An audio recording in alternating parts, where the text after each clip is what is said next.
सावंतवाडी शहरात मध्यरात्री झालेल्या वादळी वाऱ्याचा जोरदार तडाखा बसला आहे. काल उशिरा रात्री अचानक वाऱ्याचा वेग वाढल्याने मोती तलाव परिसरात मोठी दुर्घटना घडली आहे. मोती तलाव काठावर असलेल्या रामेश्वर प्लाझा इमारतीची शेड अचानक कोसळून समोरील SPK कॉलेजच्या इमारतीवर पडली. या घटनेत कॉलेज परिसरात मोठ्या प्रमाणात नुकसान झाले असून परिसरात एकच खळबळ उडाली आहे. सुदैवाने ही घटना रात्री उशिरा घडल्यामुळे कोणतीही जीवितहानी झालेली नाही. मात्र इमारतीच्या शेडचे तसेच इतर साहित्याचे मोठे नुकसान झालेले आहे. या घटनेची माहिती मिळताच आमदार दीपक केसरकर यांनी घटनास्थळी भेट देत नुकसानीची तात्काळ पाहणी केली. संबंधित अधिकाऱ्यांना तात्काळ पंचनामा करण्याच्या सूचना देण्यात आल्या असून पुढील कार्यवाही सुरू करण्यात आली आहे. या घटनेमुळे शहरात वादळी वाऱ्याच्या धोक्याबाबत नागरिकांमध्ये भीतीचं वातावरण पसरलं आहे. मी आता एका कार्यक्रमाला तहसीलदाराने आम्ही एकत्र आहोत. मी तहसीलदारांना ताबडतोब याचा पंचनामा करायला सांगतो. कारण नेहमी नुकसान भरपाई देताना पावसाचा नॉर्म लावला जातो, परंतु हे चक्रीवादळ असल्यामुळे इथं पावसाचा नॉर्म लावता येणार नाही आणि त्याच्यामुळे या सगळ्या बाबीचा विचार करू एक दुसरी बाब म्हणून कॉलेजला मदत करण्यात यावी असं मी आदरणीय मुख्यमंत्र्यांची बोललो.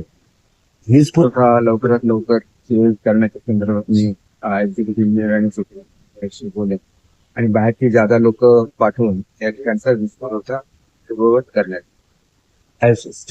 नगराध्यक्ष बाजूला नगराध्यक्ष आहेत, त्यांना या गोष्टीची अधिक माहिती असणार कारण हा ऑफिशियल विषय आहे.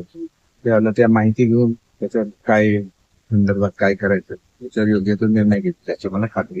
तर सोमवारी मी आदरणीय मुख्यमंत्री महोदयांची भेट घेऊन त्यांच्या कानावर हे सगळं झाले आणि चक्रीवादळामुळे मोठ्या प्रमाणात फळं पडूनचं नुकसान होतं.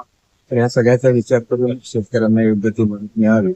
मदत तर ऑलरेडी जाहीर केलेली आहे, परंतु पंचनाम्यामध्ये या गोष्टींचा समावेश व्हावा शेतकऱ्यांचा अशी मी मानून आहे.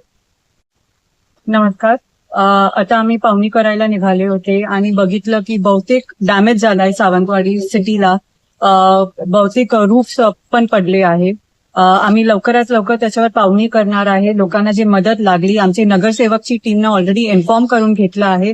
ते सगळे त्यांचे वॉर्डमध्ये काय काय इन्सिडेंट झाले आहे ते आम्हाला रिपोर्ट करतील. आम्ही MSEB सोबत प्री मॉन्सून मीटिंग घेणार आहे. ते प्री मॉन्सून मीटिंगमध्ये झाडचे जे ट्रिमिंग करावं लागणार ते लवकरात लवकर बघून घेऊया. आणि दीपक भाई बी आज इथे आहे. त्यांच्या सहकारी आम्हाला नेहमी राहते. पालकमंत्री साहेब आहे, मुख्यमंत्री साहेब आहे, ते आम्हाला नक्कीच मदत करतील, ते आम्हाला खात्री आहे.